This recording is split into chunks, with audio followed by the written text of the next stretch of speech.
you've got incoming.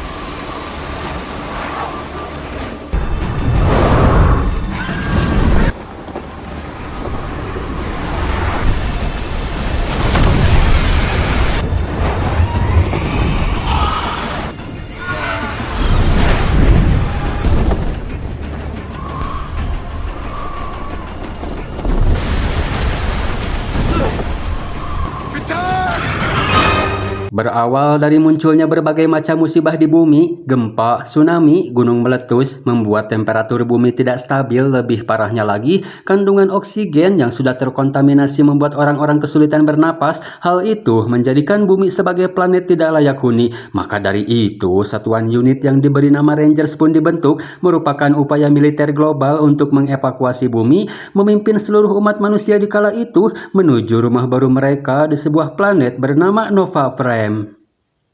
Namun, realita tak seindah ekspektasi. Manusia harus kembali diambang kepunahan karena Nova Prime. Faktanya, planet tersebut sudah memiliki penduduk lokal. Para alien melepaskan makhluk bernama Ursa, monster yang diciptakan untuk membunuh manusia, dan para Rangers kembali menjadi harapan umat manusia. Hingga bertahun-tahun lamanya mereka berjibaku dengan Ursa, jawaban pun datang dari seorang panglima utama Rangers. Dia bernama Super Rage, satu-satunya orang yang bisa membelegug-belegugin Ursa dengan memanfaatkan kelemahan Ursa yang sejatinya tidak bisa melihat namun sangat peka terhadap rasa takut seseorang. Si Raije mampu terbebas dari rasa takut sehingga dia tidak terdeteksi dan bisa membantai Ursa dengan mudah. Dari situlah si Raije dijuluki dengan julukan Kang Ghosting pertama di dunia, dan inilah diperlihatkan sebuah akademi merupakan basis pendidikan bagi mereka yang bercita-cita ingin menjadi seorang Rangers. Salah satunya pemuda gigih bernama Kadet. Dia memiliki prestasi yang sangat baik dan menjadikannya orang tercerdas di kelas. Namun meskipun begitu, si Kadet harus menelan pil pahit. Dia tidak dapat rekomendasi untuk menjadi Rangers. Hal itu dikarenakan si Kadet tidak bisa mengimbangi kecerdasannya di kelas dengan di lapangan. Dalam kata lain, si Kadet dianggap belum layak untuk menjadi Rangers karena dengan kecerdasan saja tidak cukup. Hal itu menggambarkan betapa kerasnya dunia Ursa. You may try again next year.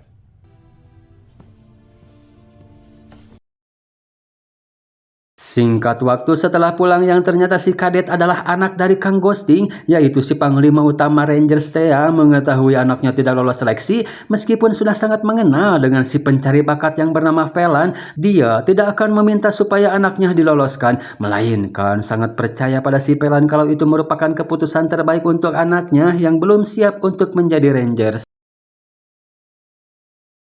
Setelah selesai makan malam, Kang Ghosting mengungkapkan niat pensiunnya dari Panglima Ghosting, tapi setelah menyelesaikan tugas terakhirnya, yaitu mengunjungi Ipitos yang merupakan pusat pelatihan untuk mengawasi langsung latihan Rangers baru di sana. Si istri minta Kang Ghosting supaya ngajak si Kadet, siapa tahu saja bisa sedikit menghiburnya. Selain pasca tidak dapat rekomendasi untuk jadi Rangers, si Kadet juga suka bermuram durja. Dia terus menyalahkan dirinya dengan apa yang telah terjadi pada kakaknya bernama Sensi.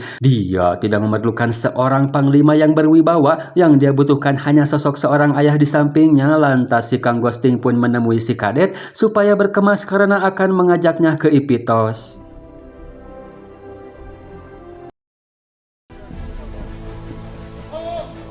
Keesokannya mereka sudah siap pergi, namun sebelum itu kita diberi gambaran betapa mengerikannya dunia Rangers dengan satu orang yang memberi penghormatan dan terima kasih karena Kang Ghosting telah menyelamatkan nyawanya beserta 4 Rangers lainnya.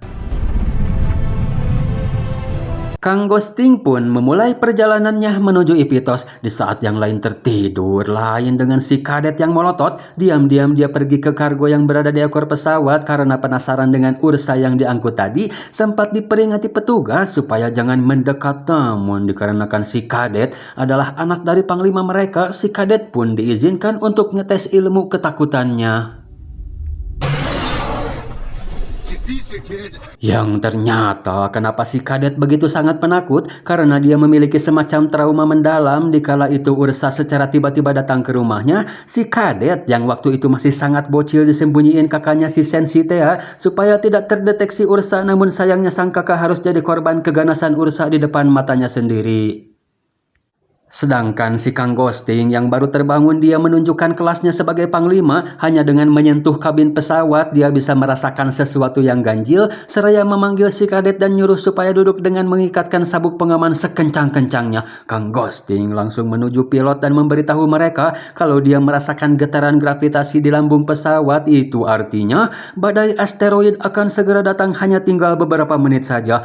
Yang tidak lama dari itu, pesawat baru mendeteksi adanya gravitasi yang meningkat dan saat itu pula badai pun datang.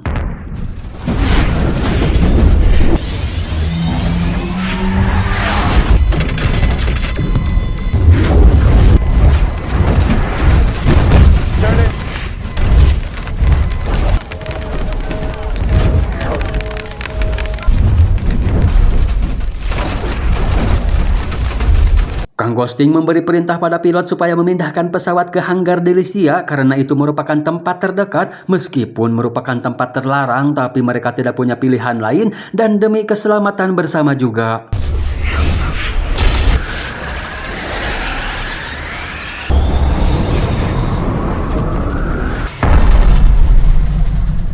Tekanan gravitasi mulai stabil kembali, namun masalahnya pesawat mendapati kerusakan parah. Satu-satunya tempat terdekat untuk melakukan pendaratan darurat adalah planet yang berada di depan mereka. Entah itu planet apa, karena keamanan pesawat mendeteksi kalau planet tersebut tidak layak huni dan merupakan planet dalam karantina kelas 1, sempat menginstruksikan supaya mencari planet lain. Namun apalah daya, pesawat sudah tidak memungkinkan lagi untuk melakukan perpindahan tempat.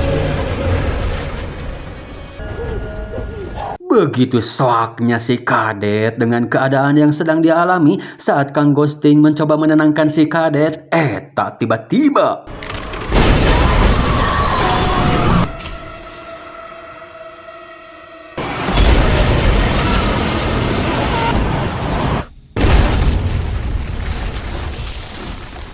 ajaibnya, dari sekian banyak awak pesawat, yang selamat hanya mereka berdua saja. Itu pun keadaan Kang Ghosting, kaki satunya patah dan kaki satunya lagi terluka parah. Buruknya lagi, satu-satunya suara yang mereka miliki rusak parah akibat benturan sehingga tidak dapat digunakan. Untungnya mesin masih bisa nyala. Kang Ghosting pun memberitahu si kadet kalau di pesawat ini sebenarnya memiliki dua suara. Masalahnya suara yang satunya lagi terdapat di ekor pesawat yang terjatuh lebih dulu, dan jarak dari sini ke sana adalah sekitar 100 kilometeran. Dikarenakan kondisi Kang Ghosting sangat tidak memungkinkan, maka mau tidak mau si kadet yang sejatinya penakut harus on the way. Apalagi planet ini merupakan planet terlarang, planet paling berbahaya di tata surya, yang tidak lain dan tidak bukan adalah planet bumi yang sudah ribuan tahun para manusia tinggalkan. This is Earth.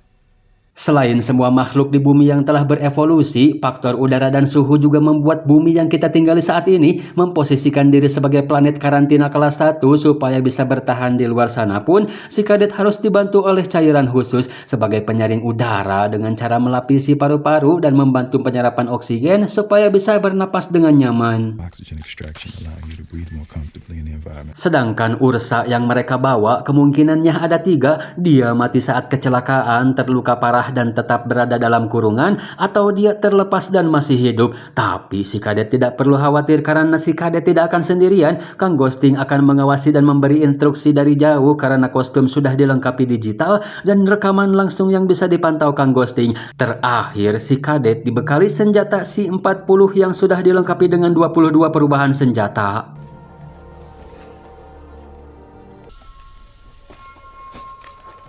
Kang Ghosting pun mulai meluncurkan robot pengintai dengan menargetkan Ursa sebagai target utamanya.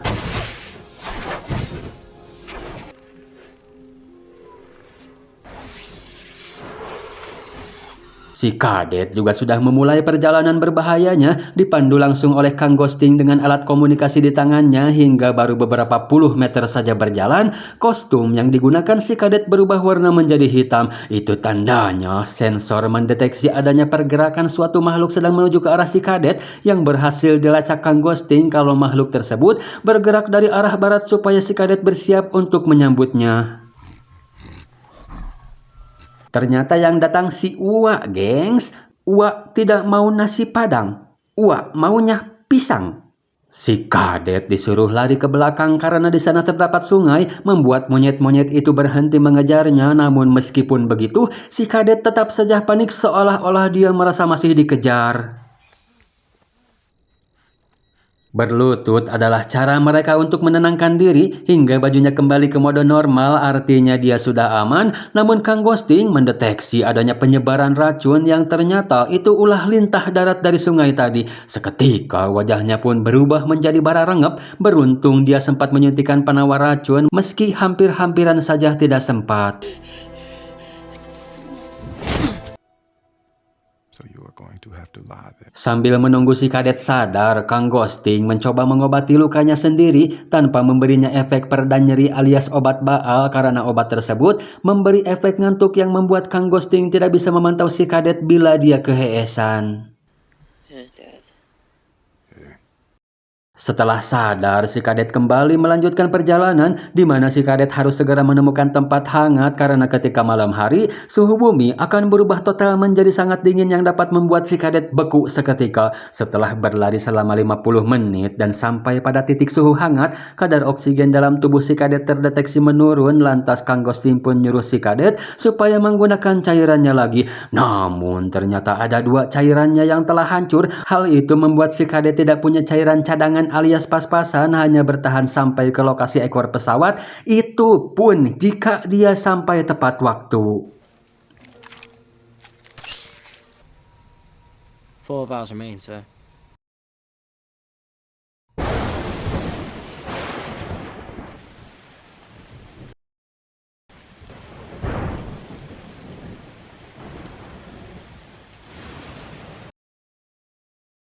Singkat waktu, hari pun sudah caang, tapi baru juga beberapa langkah berjalan, si kadet menemukan monyet-monyet tadi sudah dalam keadaan mengenaskan. Dari hasil analisa, itu disebabkan oleh Ursa yang ngamuk. Alih-alih menghindar, si kadet malah berujung di sebuah tebing curam yang tinggi.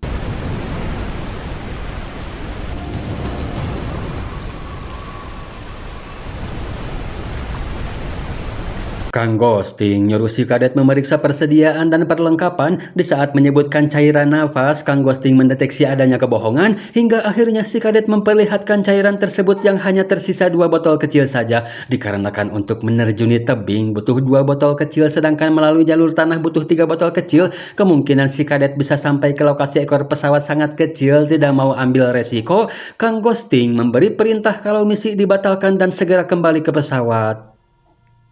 That's an order. Si kadet kembali teringat dengan mendiang sang kakak, tidak mau melakukan kesalahan yang sama. Dia menegaskan pada Kang Ghosting kalau dia bisa menyelesaikan misi ini hanya dengan 2 botol saja. Sempat terjadi adu argumentasi, namun keteguhan dan keyakinan si kadet yang sangat kuat membuat dia nekat melompat dari atas tebing. Katai, you've got incoming.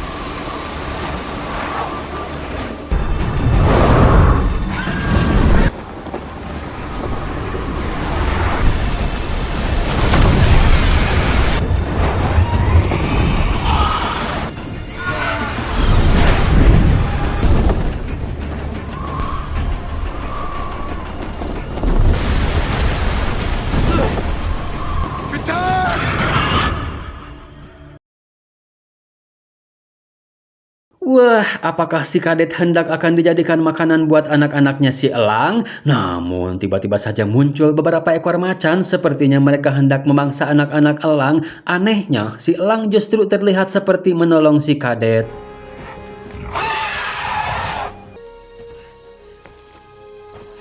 Situasi semakin buruk tatkala satu-satunya alat komunikasi yang dimiliki si kadet hilang akibat bertabrakan dengan si elang tadi. Saat hendak mencari keberadaan si kadet, Kang Ghosting justru malah dapat sinyal tanda-tanda keberadaan si Ursa. Dikarenakan hari sudah sore, si kadet mencari tempat untuk bermalam sambil menganalisa tinggal seberapa jauh jarak dia dengan ekor pesawat. Keep moving. Singkat waktu, hari pun sudah pagi dan si elang juga masih berputar-putar saja di sana, yang ternyata si elang terus mengikuti si kadet kemana pergi. Setelah berlari jauh, cairan terakhir pun harus digunakan karena sudah terasa sangat bengek.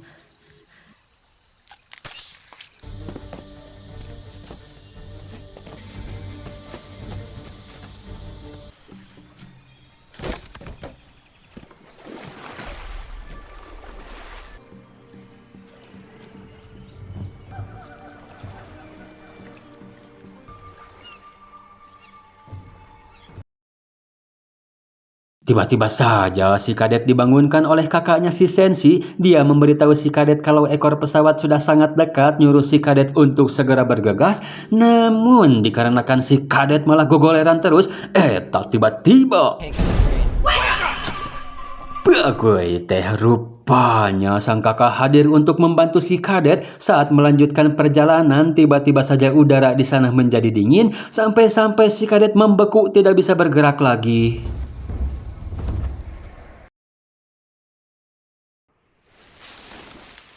Siapa cenah gengs yang ngegusur si kadet supaya keluar dari zona kulkas? Apakah mendiang kakaknya kembali datang? Yang ternyata itu si Elang. Entah dia nganggap si kadet seperti anaknya atau aloknya, si Elang sampai rela mengorbankan nyawanya demi menyelamatkan si kadet.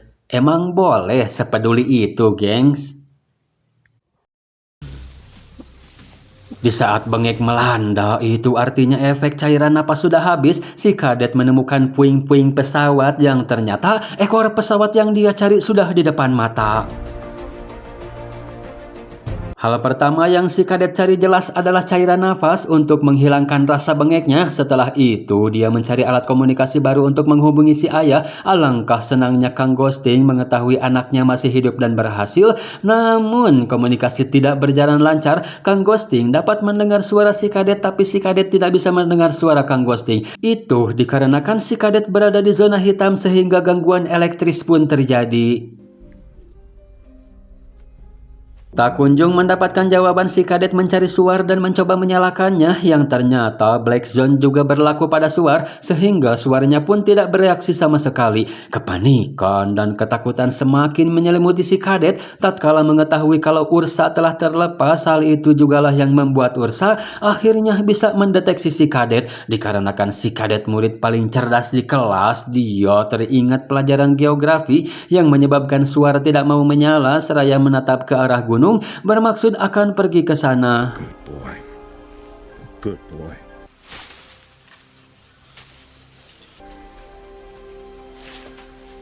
Semakin takut, semakin memperjelas pandangan Ursa. Kini dia sudah semakin dekat dengan si kadet. Percuma bersembunyi juga jika rasa takutnya masih menyelimuti, karena Ursa dengan mudah tetap akan menemukan si kadet.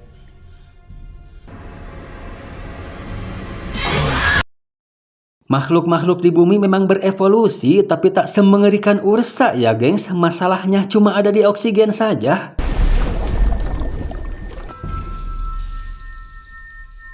Sementara Kang Ghosting, percobaan penyambungan arteri pada kakinya gagal dilakukan. Hal itu menyebabkan dia tidak bisa bertahan dan jatuh pingsan.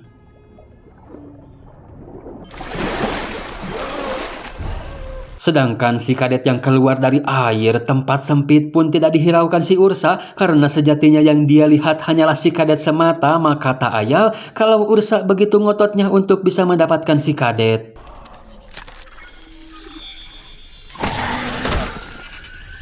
Belum juga dapat menyalakan Suar, Ursa sudah sampai di atas saja, yang langsung membanting si kadet hingga tidak walakaya. Kata-kata bijak si ayah dan bayangan mendiang kakaknya ditambah musik kemenangan yang dikumandangkan editor film menandakan kalau kebangkitan si kadet akan segera dimulai.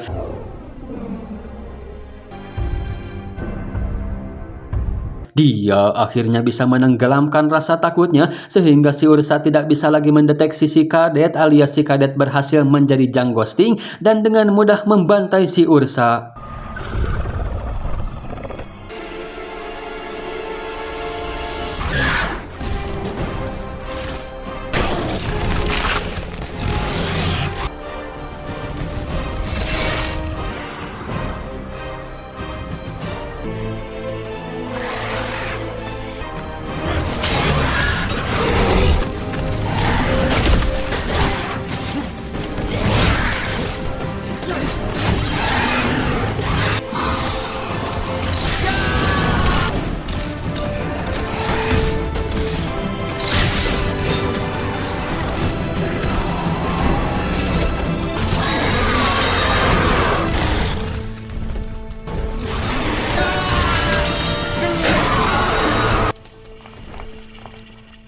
Kini, suar pun dapat dinyalakan dan singkat waktu bantuan pun tiba ke sana langsung mengevakuasi Kang Ghosting.